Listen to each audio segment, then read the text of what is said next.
కట్టుచారు మా ఇంట్లో ఉగాది రోజు చేస్తాము. భక్ష్యాలు చేయడానికి శనగపప్పుని ఉడికించినప్పుడు వచ్చే వాటర్ని ఈ చారు యూస్ చేస్తాం. మరి ప్రాసెస్ చూసిద్దామా?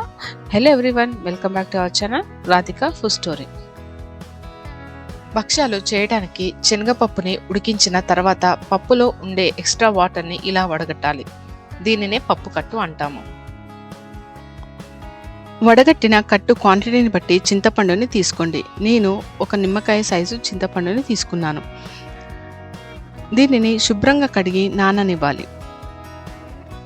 చారు తాలింపు వేసుకోవడం ఎక్కువ టైం తీసుకోదు, కాబట్టి కావలసిన పదార్థాలను ముందుగానే సిద్ధం చేసుకోవాలి. అలాగే నానిన చింతపండు నుండి కూడా గుజ్జును తీసి ఉంచాలి. ఒక గిన్నెలో 2 టేబుల్ స్పూన్ ఆయిల్ తీసుకోండి. ఆయిల్ హీట్ అయ్యాక 1/2 టీ స్పూన్ ఆవాలు, 1/2 టీ స్పూన్ జీలకర్ర, 2 ఎండుమిరపకాయలు, నిలువుగా కట్ చేసిన 3 పచ్చిమిర్చి, అలాగే కరివేపాకు రెబ్బలు, కట్ చేసిన ఆనియన్ వేసి కాస్త వేగనివ్వాలి.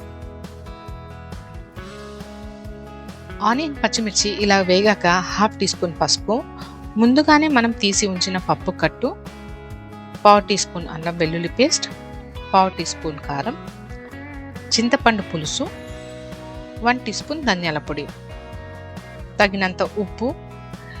ఇప్పుడు మెయిన్ ఇంగ్రీడియంట్ భక్ష్యాలకు మనం చేసిన పూర్ణం వేయాలి.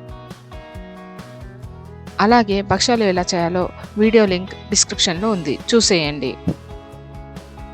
పూర్ణం చారులో కలిసే విధంగా ఒకసారి ఈ విధంగా కలిపి మూత పెట్టి 3 నిమిషాల వరకు చారుని మరగనివ్వండి.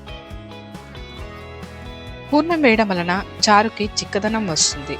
అంతేనండి, వేడి వేడిగా భక్ష్యాల చారు ఎంజాయ్ చేయండి. మరి వీడియోని మీ ఫ్రెండ్స్ అండ్ ఫ్యామిలీస్కి కూడా షేర్ చేసి కమెంట్ చేయండి. Subscribe to Radhika food story. Thanks for watching.